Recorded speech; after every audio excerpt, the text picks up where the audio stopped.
Dude, this is fun. All right. Hope you're having a great day. We're doing chapter 40, Work for Gravelbeard. But Lola Greytail was wrong. Nettlebrand was lurking on the bed of the Indus River, sunk deep in the mud just where the shadow of the monastery buildings fell on the water. The river ran so deep there that not the faintest reflection of Nettlebrand's golden scales could reach the surface. He lay waiting, patiently, for his armor cleaner to return. Before Nettlebrand had dived deep into the river, Gravelbeard had jumped to the bank and hidden among some tufts of grass. And when, after a long day and a half at night, Firedrake came flying out of the mountains to land behind the white walls of the monastery, the mountain dwarf set off. He trudged on, through fields and past huts, until at last he reached the mountain with the monastery on its slope. Then Gravelbeard climbed. The mountain was high, very high, but Gravelbeard was a mountain dwarf. He loved climbing almost as much as he loved gold. The solid rock of the mountain whispered and spoke under Gravelbeard's fingers, as if it had been waiting for him, and him alone, all this time. It told him tales of vast caverns with columns made of precious stones and veins of gold ore, and caves where strange creatures lived. Gravelbeard chuckled with delight as he scaled the rocky slope. He could have climbed forever, but by the time day slowly dawned above the peaks, he was hauling himself over the top of the low wall surrounding the monastery. Cautiously, he peered down into the courtyard. Gravelbeard had arrived just in time to see Firedrake and his friends disappear into the Dukong. The dwarf even followed them up the steps, but the heavy door of the hall was already closed before he reached the top. And hard as he tried to open it just a crack with his short, strong fingers, it wouldn't budge. "Too bad," muttered the dwarf, looking around. "But they'll have to come out again sometime." He looked around the courtyard for a hiding place where he could keep watch on the steps and the courtyard unobserved. It wasn't difficult to find a suitable gap in the old walls. "Just the place," whispered Gravelbeard as he pushed in among the stones. "Could have been made for me." And then he waited. He had chosen his hiding place well. Admittedly, when Firedrake and the others came out of the prayer hall again, Gravelbeard couldn't see much apart from the feet of countless monks in their well-worn sandals. But when all the monks were up in the Dukong praying, Ben and Guinevere came and sat down on the wall only a stone's throw away from him. So now, Gravelbeard learned that a flying rat had been out looking for his master, but had failed to find him, and he discovered that the boy really did believe Nettlebrand had been buried in the desert sand. The dwarf saw the stone in the llama's hand and heard about the Jinn's riddle.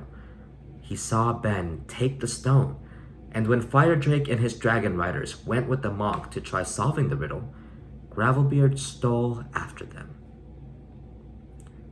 Chapter 41, Burr-Burr Chan. The llama led his guests to the other side of the monastery grounds and the place where the Gong Kong and the La Kong stood, one the temple of the angry gods and the other the temple of the kindly gods. And scurrying from wall to wall, Gravelbeard, Nettlebrand's spy, came after them. As they were passing the red temple, the llama stopped.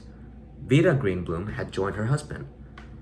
"This," she said, translating what the llama said, "is the temple of the angry gods, who are said to keep all evil spirits from the monastery and the village." "What sort of evil?" asked Sorrel, looking around uneasily. "Evil spirits," replied the llama, "and snowstorms, avalanches, rockfalls, disease." "Starvation?" added Sorrel. The llama smiled. "Starvation also." A strange, shivery feeling came over Gravelbeard. Weak at the knees, he stole past the dark red walls. His breath was coming faster, and he felt as if hands were reaching out to him from the temple, hands ready to seize him and drag him into the darkness. Involuntarily, he leaped forward with a little shriek and almost collided with Barnabas Greenbloom's heels. "What was that?" asked the professor, turning around. "Did you hear it, Vita?" His wife nodded. "Sounded as if you stepped on some poor cat's tail, Barnabas." The professor shook his head and looked around again. But by now, Gravelbeard had hidden in the crevice in the wall. "Perhaps it was the evil spirits," said Guinevere. "Very likely," said her father. "Come on, I think the llamas reached our destination." The old monk had stopped where the slope of the mountain met the monastery walls. The rock here was full of holes like Swiss cheese. Ben and Sorrel tilted their heads back. Yes, there were gaps everywhere in the rock, all of them large enough for either the boy or the brownie to fit into comfortably. "What's that?" asked Ben, looking inquiringly at the llama. Twigleg interpreted for him. "These are dwellings," replied the llama. "The dwellings of those from whom you are about to seek help. They do not often show themselves. Very few of us have ever seen them face to face, but they are said to be friendly beings, and they were here long, long before we came." The llama went up to the rock wall, taking Ben with him. Ben hadn't noticed them earlier, but he now saw the heads of 2 stone dragons jutting out from the rock. "They look like fire drake," whispered Ben. "Just like fire drake." He felt the dragon's warm breath on his back. "They are the dragon of the beginning and the dragon of the end," the llama explained. "For what you have in mind, you should choose the dragon of the beginning." Ben nodded. "Go on, Dragon Rider, hit it," whispered Sorrel. Raising the moonstone, Ben brought it down with all his might on the horns of the stone dragon. The moonstone smashed into myriad splinters, and it seemed to them all that they heard a deep rumble slowly dying away in the heart of the mountain. Then all was still, very still. They waited. As the sun slowly rose behind the mountains, they cast their shadows on the monastery. A cold wind was blowing from the snowy peaks as a figure suddenly appeared in one of the holes in the rock, high above the heads of those waiting below. It was a brownie. He looked almost like Sorrel, except that his coat was paler and thicker, and he had 4 arms. He was resting his paws on the rock where he stood. 20 fingers, Twigleg, whispered Ben. "He has 20 fingers, just as the djinn said." The homunculus could only nod. The strange brownie looked down suspiciously, inspected the humans briefly, and then stared long and hard at the dragon. "Well, fancy that," he cried, in the language of fabulous creatures, which can be understood at once by any other living creature, human or animal. "Thought it better of it, after all, have you? After so many years, I thought you'd all molded away in your hiding place by now." The strange brownie spat scornfully on the rock. "So what's up? What happened for them to send you here all of a sudden to ask for our help? And what weird kind of brownie is that you have with you? What's it done with its other arms?" "I've only got 2 arms, snapped Sorrel, looking up at him.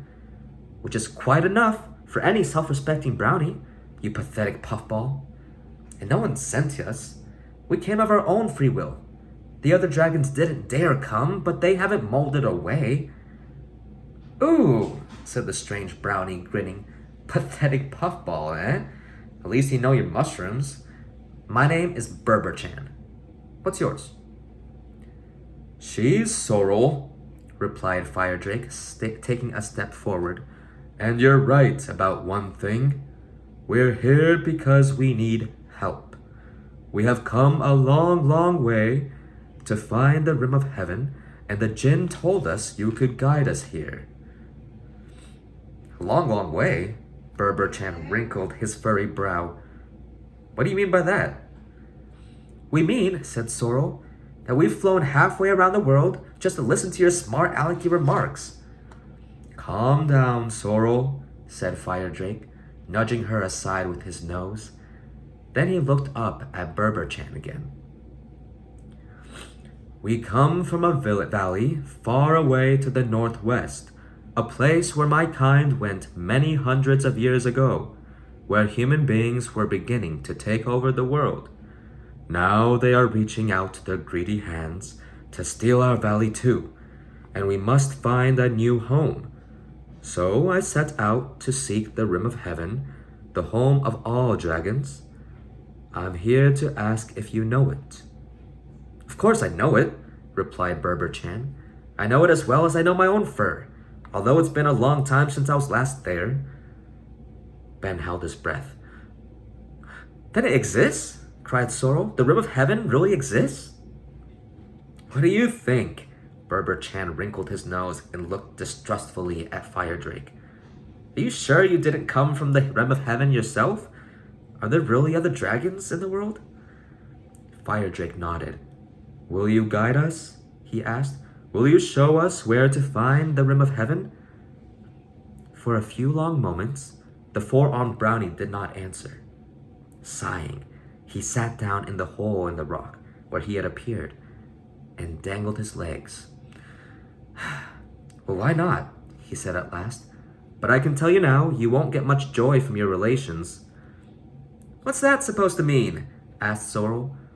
Burr-Burr shrugged his shoulders and crossed his forearms over his chest. It means they've turned into pathetic, sniveling, cowardly weaklings. And it's been more than 50 winters since I was there. But that's how it was when I last saw them. He bent down towards Sorrel. Imagine, they don't leave their caves anymore. Not even by moonlight. When I last saw them, they were limp as withered leaves for want of moonlight.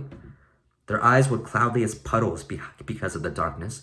Their wings were dusty for lack of use, and they had fat bellies from eating lichen instead of drinking moonlight.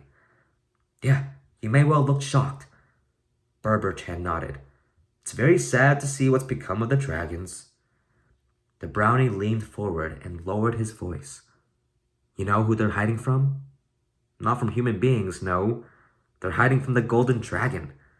They've been hiding ever since the night he came up out of the sea to hunt them. We know the story, said Ben, stepping up beside Fire Drake. But where are they hiding? In a cave, you said? Burr-Burr looked to him in surprise. What sort of creature are you? White as a milk cat? And in the company of a dragon? Don't tell me you rode here on his back. Yes, indeed he did, replied Fire Drake, nuzzling Ben. Burr-Burr whistled through his teeth. So you're the dragon rider. It was you who broke the moonstone that summoned me? Ben nodded. The llama said something in a quiet voice. Yes, I know. Burr-Burr scratched his head. That old story. Silver be worth more than gold when the dragon rider returns. The brownie narrowed his slanting eyes and looked Ben up and down. Yes, the dragons are hiding in a cave, he said slowly. A wonderful cave deep within the mountain range known as the Rim of Heaven. We dug that cave ourselves for them. We, the Dubidae, the brownies of these mountains. But we never meant for them to bury themselves alive in it. When they hid there after the golden dragon had hunted them, we withdrew our friendship and came back here. As we left, we told them there was only one way to make up the quarrel. We would return to them on the day they summoned us with a moonstone to help them overcome the golden dragon. He looked at Fire Drake. I'll take it to them, but I will not stay, for they still haven't summoned us. The golden dragon is dead, replied Fire Drake. Dead and buried in the sand of a distant desert. They needn't hide anymore. No, he isn't dead, cried Guinevere. Everyone turned to look at her.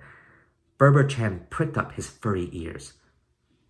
You have no proof of that, Guinevere, said Barnabas Greenbloom. I tell you, I saw him. Guinevere stuck out her chin obstinately. With my own eyes. I didn't imagine a single scale on him. And I don't care what you all say, I didn't dream up the dwarf perched on his head either. The golden dragon is not buried in the sand. He followed us along the river, and I bet you my collection of fairy shoes he's somewhere very close, waiting to see what we do next. Interesting, said Burr-Burr Chan. With one bound, he jumped down from his hole in the rock and landed on the stone dragon's head. Listen, he said, raising all four paws. I'll take you to the rim of heaven. It's closer than you may think. You have only to fly over these mountains, he continued, tapping the rock, and then ahead of you, just where the sun rises, you'll see a chain of mountains as beautiful as the white field mushrooms in the moon dew. The dragons are hiding in a valley beyond those mountains. You wouldn't spot the entrance to their cave, even if your nose was right up against it. Only the dragons and the Dubidae know where it is. But I'll show you. All of a sudden, I have a very strange itch in my fur. The kind of itch I only get when some great deeds lie ahead, something adventurous and exciting. Burr-Burr Chan licked his lips and looked at the sky. Right. We'll set off as soon as the sun sets. Then he leaped into the nearest hole in the rock and was gone. Oh, it's getting good. I like this part a lot. Alright, dude. That's that. Chapter 41.